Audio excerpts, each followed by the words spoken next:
नमस्कार दोस्तों, आपके अपने चैनल हमारे संस्कार में आपका बहुत बहुत स्वागत है। आज हम आपके लिए लेकर आए हैं आषाढ़ मास कथा अध्याय 20। अगर आप हमारे चैनल पर नए हैं, अभी तक आपने हमारे चैनल को सब्सक्राइब नहीं किया है तो प्लीज़ चैनल को सब्सक्राइब कर लें, वीडियो को लाइक करें, ज़्यादा से ज़्यादा शेयर करें ताकि यह कहानी और लोगों तक भी पहुंच सके, उन्हें भी इसका लाभ प्राप्त हो सके। बेल आइकन को दबाना ना भूलें ताकि हमारी आगे आने वाली वीडियो की जानकारी आपको नोटिफिकेशन के ज़रिए मिल जाया करे।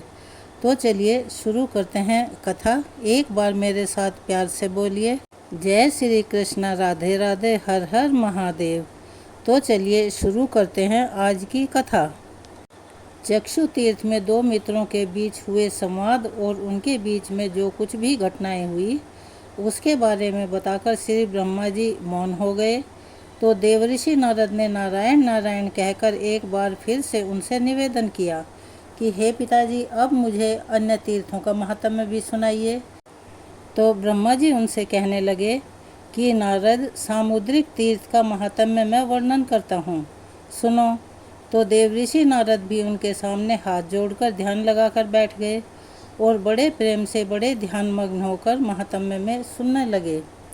ब्रह्मा जी कहते हैं कि गौतम के विदा करने के पर पापनाशिनी गंगा जब तीनों लोकों का उपकार करने के लिए ब्रह्मगिरि से पूर्व समुद्र की ओर चली, तब मार्ग में मैंने उनके जल को लेकर कमंडल में धारण कर लिया। परमात्मा शिव ने उन्हें मस्तक पर चढ़ाया। वे भगवान विष्णु के चरणों से प्रकट हुई हैं। ब्रह्म ऋषि गौतम ने मृत्यु लोक में उनका अवतरण कराया है। वे स्मरण मात्र से ही सभी पापों का नाश करने वाली हैं और गुरुओं की भी गुरु हैं। नारद समुद्र ने जब उन्हें अपनी ओर आते हुए देखा तब मन ही मन विचार किया कि जो संपूर्ण जगत की वंदनीय और सभी की ईश्वरी हैं, जिन्हें ब्रह्मा तथा शिव आदि देवता भी शीश झुकाते हैं, उनके स्वागत में मुझे कुछ दूर तक आगे तक जाना चाहिए, नहीं तो मेरे धर्म में दोष आएगा। जो अपने घर आते हुए महापुरुष को लेने के लिए मोहवश स्वयं उपस्थित नहीं होता, उस पापी की रक्षा करने वाला दोनों लोकों में कोई नहीं है। ऐसा विचार कर समुद्र मूर्तिमान होकर हाथ जोड़े विनीत भाव से गंगा जी के समीप आया और इस प्रकार बोला कि देवी, तुम्हारा यह जल जो आकाश पाताल और मृत्यु लोक में फैला हुआ है, मुझ में आकर मिले, इसके लिए मैं कुछ नहीं कहूँगा। मेरे भीतर रत्न, अमृत, पर्वत, राक्षस और असुर रहते हैं। इनको तथा अन्यान्य भयंकर जल जंतुओं को भी मैं धारण करता हूँ। मेरे जल में लक्ष्मी सहित श्री हरि सदा शयन करते रहते हैं। इस चराचर जगत में मेरे लिए कुछ भी असंभव नहीं है।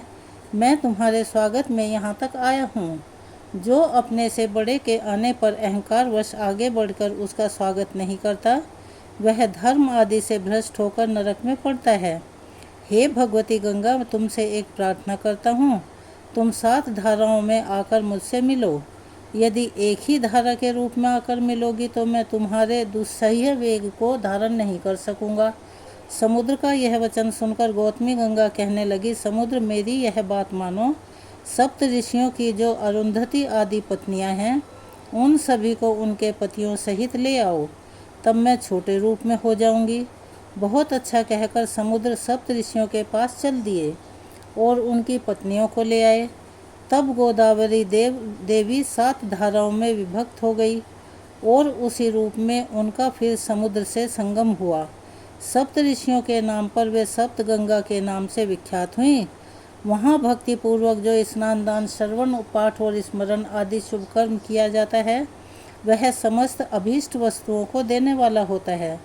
पाप की हानि, भोग और मोक्ष की प्राप्ति तथा मन की प्रसन्नता के लिए तीनों ही लोकों में समुद्र तीर्थ से बढ़कर कोई दूसरा तीर्थ है ही नहीं। सप्तगंगा हरिद्वार से 5 किलोमीटर की दूरी पर है।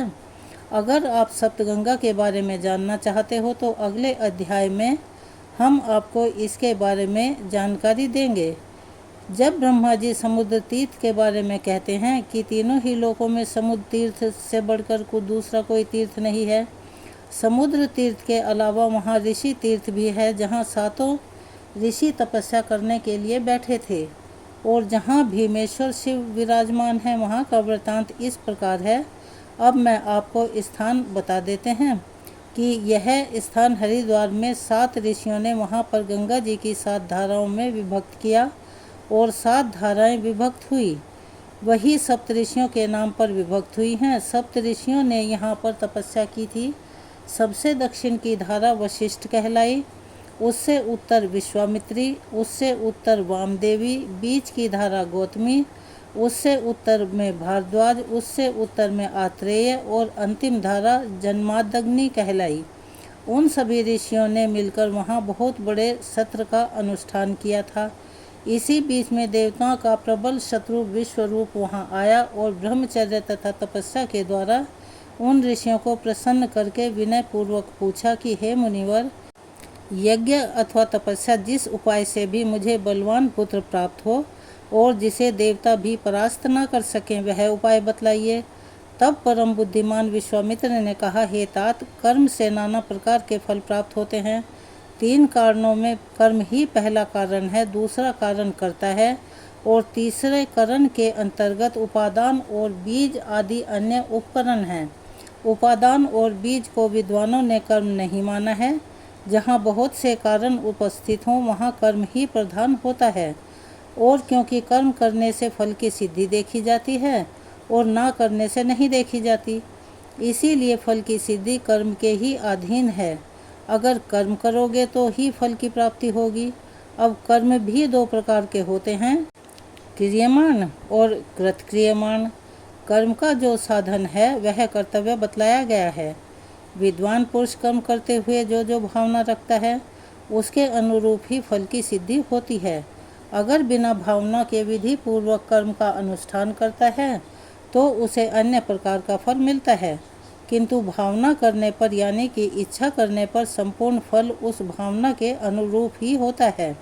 अतः तप, व्रत, दान, जप और यज्ञ आदि क्रियाएं कर्म के अनुरूप भाव से ही अभीष्ट फल देती हैं। भाव भी 3 प्रकार से जानना चाहिए, सात्विक, राजसी और तामसी। जिस भावना के अनुरूप कर्म होगा वैसा ही फल मिलेगा। अतः फल की प्राप्ति कर्म के अनुसार और भावना के अनुरूप भी होती है। इसीलिए कर्मों की स्थिति विचित्र है। ऐसा समझकर विद्वान पुरुष को अपनी इच्छा के अनुकूल भाव भी बनाना चाहिए और फिर उसके अनुरूप कर्म भी करना चाहिए। फल देने वाला भी जब फल चाहने वाले को फल देने में प्रवृत्त होता है तब उसके कर्म और भावना के अनुसार ही फल देता है। कर्म, धर्म, अर्थ, काम और मोक्ष चारों पुरुषार्थ का कारण है। अगर निष्काम भाव से कर्म हो तो वह मुक्तिदायी होता है और सकाम भाव से होने पर वही बंधन का कारण बन जाता है। अपने भाव के अनुसार ही कर्म बनता है और वही इस लोक और परलोक में तरह तरह के फल देता है। अतः भाव से बढ़कर है। तुम भी भाव के अनुसार कर्म करो, फिर जो चाहोगे वह प्राप्त कर लोगे। बुद्धिमान विश्वामित्र मुनि का कथन सुनकर विश्वरूप ने तामस भाव का आश्रय लेकर दीर्घ काल तक तपस्या की। प्रधान ऋषियों के मना करने पर भी उसने अपने क्रोध के अनुरूप देवताओं के लिए भयंकर कार्य किया।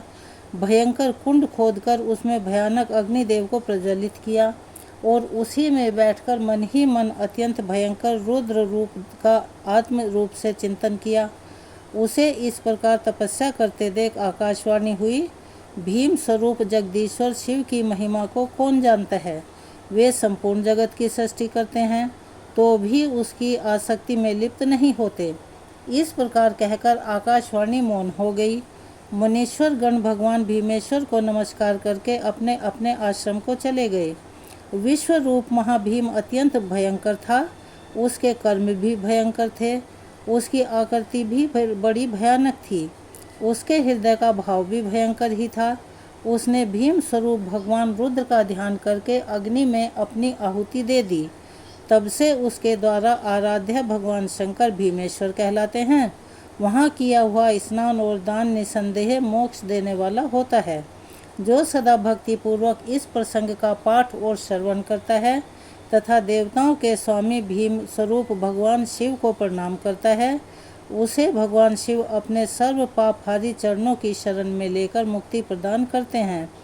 तो यूँ तो भगवती गोदावरी सर्वत्र ही सदा ही संपूर्ण पाप राशि का विनाश करने वाली तथा मोक्ष प्रदान करने वाली है, फिर भी जहाँ वे समुद्र में मिली हैं वहाँ उनका महात्म्य विशेष रूप से बढ़ा हुआ है।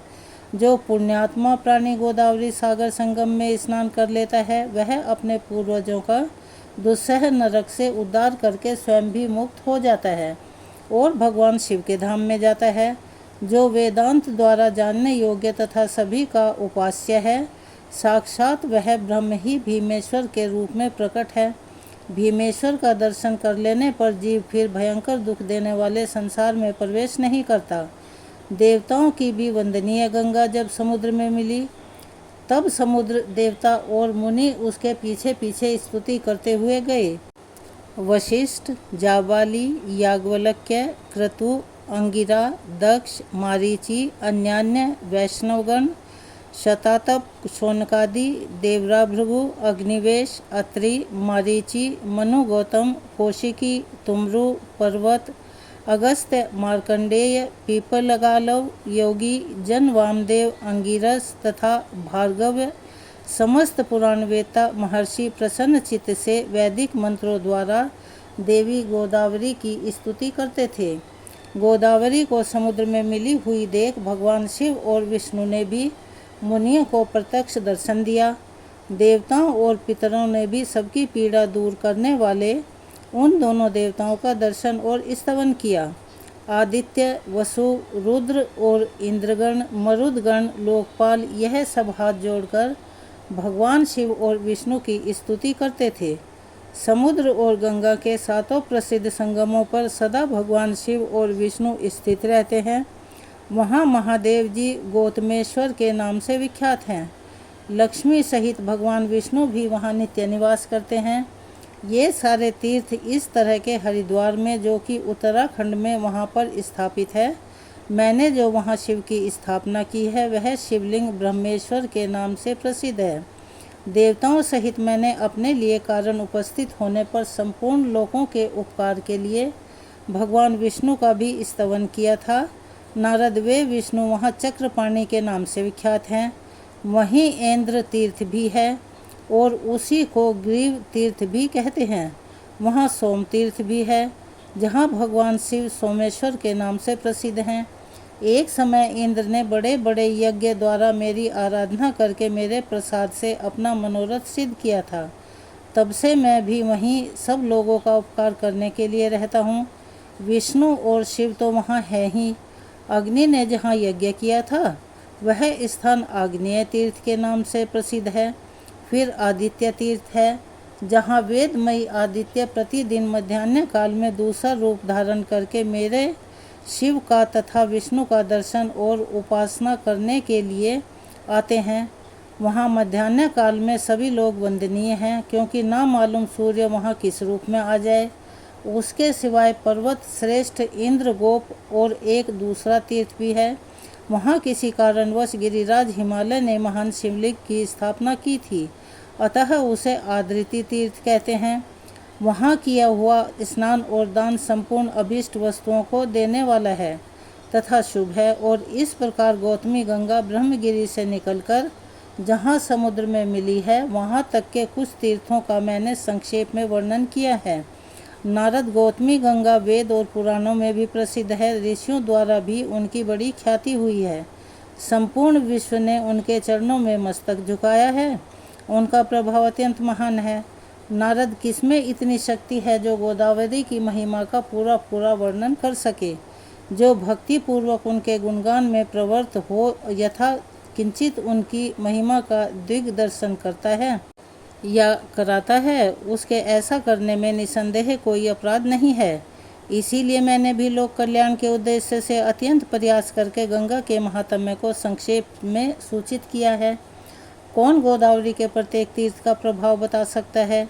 कहीं किसी स्थान पर किसी विशेष समय में कोई उत्तम तीर्थ प्रकट होते हैं, परंतु गौतमी में सर्वत्र और सदा ही तीर्थों का वास है। वे मनुष्यों के लिए सभी जगह और समय पवित्र हैं। उनके गुणों का वर्णन कौन कर सकता है? उनके लिए तो केवल नमस्कार करना ही उचित जान पड़ता है। श्री ब्रह्मा जी के वचन सुनकर नारद जी ने कहा, हे सुरेश्वर, आप गंगा को तीनों देवताओं से संबंध रखने वाली बताते हैं।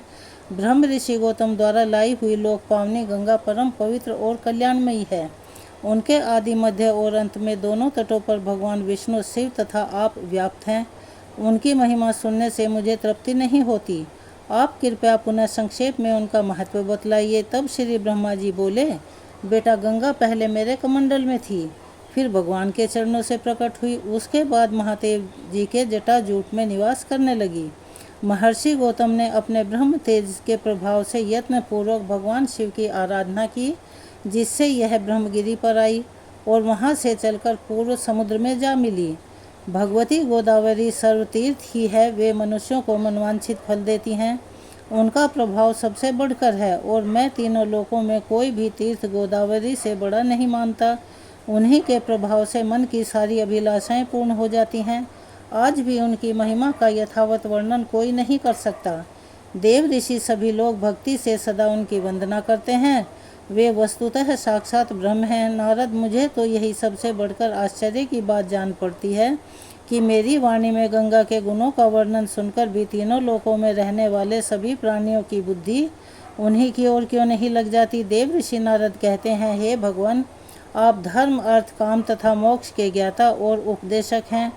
आपके वचनों में रहस्यों सहित छंद, पुराण, स्मृति और धर्मशास्त्र आदि समस्त वांग्मयी प्रतिष्ठित हैं। अतः आप ही बताइए, तीर्थ, दान, यज्ञ, तप, देव पूजन, मंत्र जप और सेवा में सबसे श्रेष्ठ क्या है? भगवान, आप जैसा कहेंगे वैसा ही होगा। इसके विपरीत कोई बात नहीं हो सकती। अतः मेरे इस संशय का निवारण कीजिए। आषाढ़ मास महात्म्य की कथा को आज हम यहीं विराम देते हैं। अब सुनते हैं पौराणिक कथा। नरोत्तम ने पूछा, हे नाथ, पतिव्रता स्त्री मेरे बीते हुए वृतांत को कैसे जानती है? उसका प्रभाव कैसा है? यह सब भी बताने की कृपा करें। तब श्री भगवान बोले, वत्स, यह बात तो मैं तुम्हें पहले ही बता चुका हूँ, किंतु फिर भी अगर सुनने का कौतूहल हो रहा है तो सुनो। तुम्हारे मन में जो प्रश्न है सबका उत्तर दे रहा हूँ। जो स्त्री पतिव्रता होती है, पति को प्राणों के समान समझती है और सदा पति के हित में साधन में लीन रहती है, वह देवताओं और ब्रह्मवादिनी होती है। जो नारी एक ही पुरुष की सेवा स्वीकार करती है, दूसरों की ओर दृष्टि भी नहीं डालती, वह संसार में परम पूजनीय मानी जाती है। तात प्राचीन समय की बात है। मध्य देश में एक अत्यंत शोभायमान नगरी थी। उसमें एक पतिव्रता ब्राह्मणी रहती थी। उसका नाम था शैव्या। उसका पति पूर्व जन्म के पाप से कोढ़ी हो गया था और शरीर में अनेकों घाव हो गए थे, जो बराबर रिश्ते रहते थे। शैव्या अपने ऐसे पति की सेवा में सदा संलग्न रहा करती थी। पति के मन में जो इच्छा होती, उसे वह अपनी शक्ति के अनुसार अवश्य पूरा करती थी। हर दिन देवता की तरह अपने पति की पूजा करती और दोष बुद्धि त्याग कर उसके प्रति विशेष स्नेह रखा करती थी। एक दिन उसके पति ने सड़क से जाती हुई एक परम सुंदरी वेश्या को देखा, जिस पर नजर पड़ते ही वह अत्यंत मोह के वशीभूत हो गया। उसकी चेतना पर कामदेव ने पूरा अधिकार कर लिया। फिर वह बहुत देर तक लंबी लंबी सांसें खींचता रहा और अंत में बहुत उदास हो गया। उसकी लंबी लंबी सांसें सुनकर वह पतिव्रता घर से बाहर आई और अपने पति से पूछने लगी, नाथ, आप उदास क्यों हो गए? आपने लंबी लंबी सांसें कैसे खींची? प्रभु, आपको जो भी प्रिय हो वह कार्य मुझे बताइए। वह करने लायक हो या ना हो, मैं आपसे उसका प्रिय कार्य को अवश्य ही पूरा करूंगी।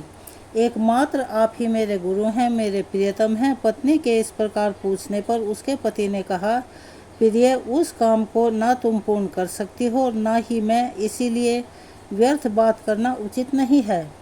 पतिव्रता बोली, नाथ, मुझे विश्वास है कि मैं आपका मनोरथ जानकर उस कार्य को सिद्ध कर पाऊंगी। आप मुझे आज्ञा तो दीजिए। जिस किसी उपाय से हो सके मुझे अपना काम पूरा करना ही है। अगर आपके दुष्कर कार्य को मैं प्रयास करके पूरा कर सकूं, तो इस लोक और परलोक में भी मेरा परम कल्याण होगा। तब उस कोढ़ी ने कहा, साध्वी, अभी अभी इस रास्ते से एक परम सुंदरी वेश्या जा रही थी। उसका शरीर सब ओर से मनोरम था। उसे देखकर मेरा हृदय कामाग्नि से जल रहा है। अतः तुम्हारी कृपा से मैं उस नवयौवना को प्राप्त कर सकूं तो मेरा जन्म सफल हो जाएगा। देवी, तुम उसे मिलाकर मेरा हित साधन करो। पति की कही हुई बात सुनकर वह पतिव्रता बोली, प्रभु, इस समय धैर्य रखिए, मैं यथाशक्ति आपका यह काम भी सिद्ध करूंगी। ऐसा कहकर पतिव्रता ने मन ही मन कुछ विचार किया और रात के अंतिम भाग उषा काल में उठकर वह गोबर और झाड़ू लेकर तुरंत ही चल दी। जाते समय उसके मन में बहुत ही प्रसन्नता थी। वेश्या के घर पहुंचकर उसने उसके आंगन में गली कूचे में झाड़ू लगाई और गोबर से लीप पोत कर लोगों की नज़र पड़ने के भय से वह जल्दी जल्दी अपने घर लौट आई। इस प्रकार लगातार 3 दिनों तक पतिव्रता ने वेश्या के घर में झाड़ू लगाने और लीपने का काम किया। उधर वह वेश्या अपने दास दासियों से पूछने लगी, आज आंगन की इतनी बढ़िया सफाई किसने की है? सेवकों ने आपस में विचार करके वेश्या से कहा, भद्रे, घर की सफाई का यह काम तो हम लोगों ने नहीं किया। यह सुनकर वेश्या को बड़ा आश्चर्य हुआ। उसने बहुत देर तक इस बारे में सोचा और रात बीतने पर जैसे ही वह उठी तो उसकी दृष्टि उस पतिव्रता ब्राह्मणी पर पड़ी। वह आज भी हर दिन की तरह उसके घर का काम करने के लिए आई थी। उस परम साध्वी पतिव्रता को देखकर, हाय हाय, आप यह क्या करती हैं? क्षमा कीजिए, रहने दीजिए। ऐसा कहती हुई वेश्या ने उसके पैर पकड़ लिए और फिर कहा, पतिव्रते, आप मेरी आयु, शरीर, संपत्ति, यश और कीर्ति, इन सब का विनाश करने के लिए ऐसी चेष्टा कर रही हैं। साध्वी, आप जो भी वस्तु मांगेंगी उसे मैं निश्चय ही दूंगी। यह बात मैं दृढ़ निश्चय के साथ कह रही हूँ। सोना, रत्न, मणि, वस्त्र और भी जिस किसी वस्तु की आपके मन में इच्छा हो उसे आप मांग लीजिए। तब पतिव्रता ने उस वेश्या से कहा कि मुझे धन की आवश्यकता नहीं है, मुझे तो आपसे ही कुछ काम है। अगर कर सको तो मैं बताऊं। उस कार्य की सिद्धि होने पर ही मेरे हृदय को संतोष होगा। तभी मैं यह भी समझूं कि तुमने इस समय मेरा सारा मनोरथ पूर्ण कर दिया। वह वेश्या बोली, पतिव्रते, आप जल्दी से बतलाइए। मैं सच कहती हूँ कि आपका अभिष्ट कार्य अवश्य करूँगी। माता जी, आप तुरंत ही अपनी आवश्यकता बताइए और मेरी रक्षा कीजिए। पतिव्रता ने लजाते हुए अपना कार्य, जो पति को श्रेष्ठ और बड़ा प्रिय लगता था, वह कह सुनाया। उसे सुनकर वेश्या एक क्षण तक अपने कर्तव्य और उसके पति की पीड़ा पर कुछ विचार करती रही। दुर्गंध युक्त कोढ़ी मनुष्य के साथ संसर्ग करने की बात सोचकर उसके मन में बड़ा दुख, बड़ी ग्लानि हुई। फिर वह पतिव्रता से इस प्रकार कहने लगी, देवी, अगर आपके पति मेरे घर आए तो एक दिन उनकी इच्छा पूर्ण करूंगी। पतिव्रता ने कहा, सुंदरी, तब तो मैं आज ही रात में अपने पति को लेकर तुम्हारे घर में आऊंगी। जब वे अपनी अभीष्ट वस्तु का उपभोग करके संतुष्ट हो जाएंगे तब फिर से उन्हें अपने घर ले जाऊंगी। वेश्या बोली, महाभागे, अब तुम जल्दी ही अपने घर को जाओ। तुम्हारे पति आज आधी रात के समय मेरे महल में आ जाएं। यह सुनकर वह पतिव्रता स्त्री अपने घर चली आई। वहां पहुंचकर उसने अपने पति से कहा, प्रभु, आपका काम सफल हो गया। आज ही रात में आपको उसके घर जाना है। कोढ़ी ब्राह्मण बोला, देवी, मैं उसके घर कैसे जाऊंगा? मुझसे तो चला तक नहीं जाता, फिर वह मेरा काम कैसे पूरा होगा? पतिव्रता बोली, प्राणनाथ, मैं आपको अपनी पीठ पर बिठाकर उसके घर पहुंचाऊंगी और आपका काम पूरा हो जाने पर फिर उसी रास्ते से लौटा भी लाऊंगी। ब्राह्मण ने कहा, कल्याणी, तुम्हारे करने से ही मेरा सब काम सिद्ध होगा। इस समय तुमने जो काम किया है वह दूसरी स्त्रियों के लिए अत्यंत दुष्कर है। श्री भगवान कहते हैं कि उस नगर में किसी धनी के घर से चोरों ने बहुत सा धन चुरा लिया। यह बात जब राजा के कानों में पड़ी तब उन्होंने रात में घूमने वाले समस्त गुप्तचरों को बुलाया और क्रोधित होकर कहा, अगर तुम्हें जीवित रहने की इच्छा है तो आज चोर को पकड़कर मेरे हवाले करो। राजा की यह आज्ञा पाकर सभी गुप्तचर व्याकुल हो गए और चोर को पकड़ने की इच्छा से चल पड़े। उस नगर के पास ही एक घना जंगल था जहाँ एक वृक्ष के नीचे एक महातेजस्वी मुनिवर मांडव समाधि में लीन थे। वे योगियों में प्रधान महर्षि अग्नि के समान दैदीप्यमान हो रहे थे। ब्रह्मा जी के समान तेजस्वी उन महामुनि को देखकर दुष्ट गुप्तचरों ने आपस में कहा, यही चोर है, यह धूर्त अद्भुत रूप बनाए इस जंगल में रहा करता है। ऐसा कहकर उन पापियों ने मुनि श्रेष्ठ मांडव को बांध लिया, किंतु उन कठोर स्वभाव वाले मनुष्यों से ना तो उन्होंने कुछ कहा और ना ही उनकी ओर देखा। जब गुप्तचर उन्हें बांधकर राजा के पास ले गए तो राजा ने कहा, आज मुझे चोर मिला है, तुम लोग इस नगर के निकटवर्ती प्रवेश द्वार के मार्ग पर ले जाओ और चोर के लिए जो नियत दंड है वह इसे दो। उन्होंने मांडव मुनि को वहां ले जाकर मार्ग में गढ़े हुए शूल पर रख दिया। वह शूल मुनि के गुदा द्वार से प्रविष्ट होकर मस्तक के पार हो गया। उसका सारा शरीर शूल से बिंध गया। इसी बीच में आधी रात के घोर अंधकार में, जबकि आकाश में काली घटाएं छाई हुई थी, वह पतिव्रता ब्राह्मणी अपने पति को पीठ पर बिठाकर उसी वेश्या के घर जा रही थी। वह मुनि के निकट से होकर निकली, अतः उस कोढ़ी का शरीर मांडव मुनि के शरीर से छू गया।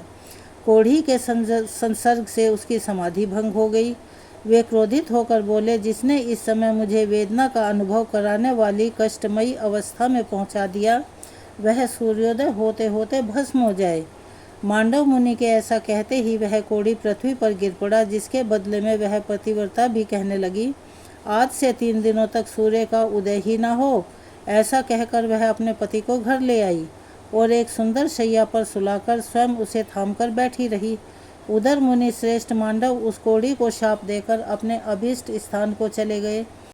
संसार में 3 दिनों के समय तक सूर्य का उदय होना रुक गया। चराचर प्राणियों सहित संपूर्ण त्रिलोकी व्यथित हो गई। यह देखकर सभी देवता इंद्र को आगे करके ब्रह्मा जी के पास गए और सूर्योदय न होने का समाचार बताते हुए बोले, भगवान, सूर्य के उदय न होने का क्या कारण है, यह हमारी समझ में नहीं आता। इस समय आपको जो उचित लगे वो कीजिए। उनकी बात सुनकर ब्रह्मा जी ने पतिव्रता ब्राह्मणी और मांडव मुनि का वह वृतांत उन्हें कह सुनाया। इसके बाद देवता विमानों पर आरूढ़ होकर प्रजापति को आगे करके शीघ्र ही पृथ्वी पर उस कोढ़ी ब्राह्मण के घर के पास गए। उनके विमानों की कांति और मुनियों के तेज से पतिव्रता के घर के भीतर सैकड़ों सूर्य का सा प्रकाश छा गया। उस समय हंस के समान तेजस्वी विमानों द्वारा आए हुए देवताओं को उस पतिव्रता ने देखा। वह अपने पति के समीप लेटी हुई थी। ब्रह्मा जी ने उसे संबोधित करके कहा, माता, संपूर्ण देवताओं, ब्राह्मणों और गौ आदि प्राणियों की जिससे मृत्यु होने की संभावना है, ऐसा दुष्कर काम तुम्हें क्यों पसंद आया? सूर्योदय के विरुद्ध जो तुम्हारा क्रोध है, अब उसे त्याग दो। पतिव्रता कहने लगी, भगवान, एकमात्र पति ही तो मेरे गुरु हैं। यह मेरे लिए संपूर्ण लोकों से बढ़कर हैं। सूर्योदय होते ही मुनि के शाप से उनकी मृत्यु हो जाएगी और इसी कारण मैंने सूर्य को शाप दे दिया। क्रोध, मोह, लोभ अथवा काम के वश होकर मैंने ऐसा नहीं किया। ब्रह्मा जी ने कहा, माता, जब एक की मृत्यु से 3 लोकों का हित हो रहा हो तो ऐसी दशा में तुम्हें बहुत अधिक पुण्य होगा। पतिव्रता बोली, पति का त्याग करके मुझे आपका परम कल्याणमयी सत्यलोक भी अच्छा नहीं लगता। ब्रह्मा जी ने सुना तो कहने लगे, देवी, सूर्योदय होने तक जब सारी त्रिलोकी स्वस्थ हो जाएगी, तब तुम्हारे पति के भस्म हो जाने पर भी मैं तुम्हारा कल्याण साधन करूँगा। हम लोगों के आशीर्वाद से यह कोढ़ी ब्राह्मण कामदेव के समान सुंदर हो जाएगा। ब्रह्मा जी के ऐसा कहने पर उस सती ने क्षण भर कुछ सोचा और उसके बाद हाँ कर दी। उसने अपनी स्वीकृति दे दी। फिर तो तुरंत ही सूर्योदय हुआ और मुनि के शाप से पीड़ित वह ब्राह्मण राख का ढेर हो गया। फिर उसी राख से कामदेव के समान सुंदर रूप धारण किए वह ब्राह्मण प्रकट हो गया। यह देखकर समस्त पूर्ववासी आश्चर्यचकित हो गए और देवता प्रसन्न हो गए। सब लोगों का मन पूर्ण स्वस्थ हो गया। उस समय स्वर्गलोक से सूर्य के समान तेजस्वी एक विमान आया और वह साध्वी अपने पति के साथ उस पर बैठकर देवताओं के साथ स्वर्ग को चली गई।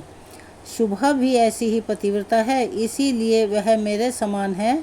उस सतीत्व के प्रभाव से ही वह भूत, भविष्य और वर्तमान तीनों कालों को जानती है। जो मनुष्य इस परम उत्तम पूर्णमयी उपाख्यान को लोक में सुनाएगा, उसके जन्म जन्मांतर के किए हुए पाप नष्ट हो जाएंगे। ब्राह्मण ने आगे पूछा, भगवान, मांडव मुनि के शरीर में शूल का आघात कैसे लगा और पतिव्रता स्त्री के पति को कोढ़ का रोग क्यों हुआ? कृपया बताइए। तब भगवान श्री विष्णु बोले, मांडव मुनि जब बालक थे तब उन्होंने अज्ञान और मोहवश एक झिंगूर के गुदा देश में तिनका डालकर छोड़ दिया था। यद्यपि उन्हें उस समय धर्म का ज्ञान नहीं था, फिर भी उस दोष के कारण उन्हें एक दिन और रात वैसा कष्ट भोगना पड़ा। किंतु मांडव मुनि ने समाधि होने के कारण शूल घात जनित वेदना का पूरी तरह अनुभव नहीं किया। इसी प्रकार पतिव्रता के पति ने भी पूर्व जन्म में एक कोढ़ी ब्राह्मण का वध किया था। इसी से उसके शरीर में दुर्गंध युक्त कोढ़ का रोग उत्पन्न हो गया। किंतु उसने ब्राह्मण को 4 गौरी दान और 3 कन्या दान किए थे। इसी से उसकी पत्नी पतिव्रता हुई। उस पत्नी के कारण ही वह मेरी समता को प्राप्त हुआ। ब्राह्मण ने कहा, नाथ, अगर पतिव्रता का ऐसा महात्म्य है, तब तो जिस पुरुष की स्त्री व्यभिचारिणी ना हो, उसे स्वर्ग की प्राप्ति निश्चित है। सती स्त्री से सबका कल्याण होना चाहिए। श्री भगवान विष्णु बोले, ठीक है, संसार में कुछ स्त्रियां ऐसी उल्टा होती हैं जो सर्वस्व अर्पण करने वाले पुरुष के प्रतिकूल आचरण करती हैं। उनमें जो सर्वथा अलक्ष्य होती हैं, जिसकी दुराचार से रक्षा करना असंभव हो, ऐसी स्त्री को तो मन से भी स्वीकार नहीं करना चाहिए। जो नारी काम के वशीभूत हो जाती है, वह निर्धन, कुरूप, गुणहीन और नीच कुल के नौकर पुरुष को भी स्वीकार कर लेती है। मृत्यु तक से संबंध जोड़ने में उसे हिचक नहीं होती। वह गुणवान, कुलीन, अत्यंत धनी, सुंदर और रतिका में कुशल पति का भी परित्याग करके नीच पुरुषों का सेवन करती है। मुनिवर, इस विषय में उमा नारद संवाद प्रचलित है, क्योंकि नारद जी स्त्रियों की बहुत सी चेष्टा जानते हैं। नारद मुनि स्वभाव से ही संसार की प्रत्येक बात जानने की इच्छा रखते हैं। एक बार वे अपने मन में कुछ सोच विचार कर पर्वतों में उत्तम कैलाश गिरी पर गए। वहां उन महात्मा मुनि ने देवी पार्वती जी को प्रणाम करके पूछा, देवी, मैं कामिनियों की कुचेष्टाओं को जानना चाहता हूँ। मैं इस विषय में बिल्कुल अनजान हूँ और विनीत भाव से आपसे प्रश्न कर रहा हूँ, इसीलिए आप मुझे यह बात बताइए। तब देवी पार्वती कहने लगी, नारद, युवती स्त्रियों का मन सदा पुरुषों में ही लगा रहता है, इसमें बिल्कुल भी संदेह नहीं। नारी घी से भरे हुए घड़े के समान है और पुरुष दहकते हुए अंगारे के समान। इसीलिए घी और अग्नि को एक स्थान पर नहीं रखना चाहिए।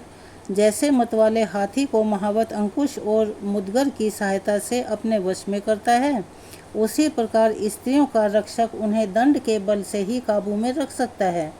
बचपन में पिता, जवानी में पति और बुढ़ापे में पुत्र नारी की रक्षा करता है। उसे कभी स्वतंत्रता नहीं देनी चाहिए। सुंदर स्त्री को यदि उसकी इच्छा के अनुसार स्वतंत्र छोड़ दिया जाए, तो पर पुरुष की प्रार्थना से अधीर होकर वह उसके आदेश के अनुसार व्यभिचार में लीन हो जाती है। जैसे तैयार की हुई रसोई पर दृष्टि न रखने से उस पर कौवे, कुत्ते अधिकार जमा लेते हैं, उसी प्रकार युवती नारी स्वच्छंद होने पर, मनमानी करने पर विचारणीय हो जाती है। फिर उस उल्टा के संसर्ग से सारा कुल दूषित हो जाता है। पराये बीज से उत्पन्न होने वाला मनुष्य वर्णशंकर कहलाता है। सदाचार स्त्री पितृ कुल और पति कुल दोनों कुलों का सम्मान बढ़ाती है, उन्हें कायम रखती है। साध्वी नारी अपने कुल का उद्धार करती है और दुराचारी उसे नरक में गिराती है। कहते हैं, संसार में स्त्री के ही अधीन स्वर्ग, कुल, कलंक, यश, अपयश, पुत्र, कुपुत्र, पुत्री और मित्र आदि की स्थिति है। इसीलिए विद्वान पुरुष संतान की इच्छा से विवाह करें। जो पापी पुरुष मोहवश किसी साध्वी स्त्री को दूषित करके छोड़ देता है, वह उस स्त्री की हत्या का पाप भोगता हुआ नरक में गिरता है। जो पराई स्त्री के साथ बलात्कार करता है अथवा उसे धन का लालच देकर फंसाता है, वह इस संसार में स्त्री हत्यारा कहलाता है और मरने के बाद घोर नरक में पड़ता है। पराई स्त्री का अपहरण करके मनुष्य चांडाल कुल में जन्म लेता है। इसी प्रकार पति के साथ वंचना करने वाली व्यभिचारिणी स्त्री बहुत लंबे समय तक नरक भोगकर कौवे की योनि में जन्म लेती है और उच्छिष्ट और दुर्गंधयुक्त पदार्थ खा खाकर अपना जीवन बिताती है। इसके बाद मनुष्य योनि में जन्म लेकर विधवा होती है, तो माता, गुरु, पत्नी, ब्राह्मणी, राजा की रानी या दूसरी किसी प्रभु पत्नी के साथ समागम करता है, वह अक्षय नरक में गिरता है। बहन, भांजे की स्त्री, बेटे की बहू, चाची, मामी, बुआ तथा मौसी आदि अन्यान्य स्त्रियों के साथ समागम करने पर भी कभी नरक से उद्धार नहीं होता। यह नहीं, उसे ब्रह्म हत्या का पाप भी लगता है और वह अंधा, गूंगा और बहरा होकर निरंतर नीचे गिरता जाता है। उसे अधोपतन से उसका कभी बचाव नहीं हो सकता। ब्राह्मण ने कहा, भगवान, यदि आप मुझ पर अनुग्रहित हैं तो कन्यादान के फल का भी वर्णन कीजिए, साथ ही उसकी यथार्थ विधि भी बताइए। श्री भगवान बोले, ब्राह्मण रूपवान, गुणवान, कुलीन, तरुण, समृद्धिशाली और धन धान्य से संपन्न वर को कन्यादान करने का जो फल मिलता है, उससे भी सुनो। जो मनुष्य आभूषणों से युक्त कन्या का दान करता है, उसके द्वारा पर्वत, वन और कानन सहित संपूर्ण पृथ्वी का दान हो जाता है। जो पिता कन्या का शुल्क लेकर खाता है, वह घोर नरक में जाता है। जो मूर्ख अपनी पुत्री को बेच देता है, उसका कभी भी नरक से उद्धार नहीं होता। जो लोभवश अयोग्य पुरुष को कन्यादान देता है, वह रौरव नरक में पड़कर अंत में चांडाल होता है। इसी से विद्वान पुरुष दामाद से शुल्क लेने का कभी विचार भी मन में नहीं लाते। अपनी ओर से दामाद को जो कुछ भी दिया जाता है वह अक्षय हो जाता है। पृथ्वी, गौ, सोना, धन धान्य और वस्त्र आदि जो कुछ दामाद को उपहार के रूप में दिया जाता है वह सब अक्षय फल देने वाला होता है। जैसे कटी हुई डोर घड़े के साथ स्वयं भी कुएं में डूब जाती है, उसी प्रकार यदि दाता संकल्प किए हुए दान को भूल जाता है और दान लेने वाला पुरुष फिर उसे याद दिलाकर मांगता नहीं, तो वे दोनों नरक में पड़ते हैं। सात्विक पुरुष को उचित है कि वह जमाता को दहेज में देने के लिए निश्चित की हुई सभी वस्तुएं अवश्य दे डाले। ना देने पर पहले तो वह नरक में जाता है, फिर प्रतिगमन रहता है। अत्यधिक धनवान हो, जिसमें अधिक दुष्टता हो, जिसका कुल उत्तम ना हो और जो मूर्ख हो, इन 6 मनुष्यों को कभी भी अपनी कन्या नहीं देनी चाहिए। इसी प्रकार अति वृद्ध, अत्यंत दीन, रोगी, अति पास रहने वाले, अत्यंत क्रोधी और असंतुष्ट, इन 6 व्यक्तियों को भी कन्यादान नहीं करना चाहिए। इन्हें कन्या देकर मनुष्य नरक में पड़ता है। धन के लोभ से या सम्मान मिलने की आशा से जो कन्या देता है, एक कन्या दिखाकर दूसरी कन्या का विवाह करा देता है, वह भी नरक में जाता है। जो प्रतिदिन इस परम उत्तम पुण्यमयी उपाख्यान को सुनता है, उसके जन्म जन्मांतर के पाप नष्ट हो जाते हैं। आज बस इतना ही। इसके आगे का वृतांत अगली वीडियो में सुनेंगे, कृपया उसका इंतज़ार कीजिए। अगर आप हमारे चैनल पर नए हैं और अभी तक आपने चैनल को सब्सक्राइब नहीं किया है तो प्लीज़ हमारे चैनल को सब्सक्राइब करें, वीडियो को लाइक करें, ज़्यादा से ज़्यादा शेयर करें ताकि यह कथा कहानियाँ और लोगों को भी लाभ पहुँचा सकें। बेल आइकन को दबाना ना भूलें ताकि हमारी आने वाली वीडियो की जानकारी आपको नोटिफिकेशन के ज़रिए मिल जाया करे। अपना सहयोग और प्यार हमें ऐसे ही प्रदान करते रहें। कमेंट्स बॉक्स में हरे कृष्णा, राधे राधे, ओम नमो भगवते वासुदेवाय नमः, हर हर महादेव लिखना ना भूलें। धन्यवाद।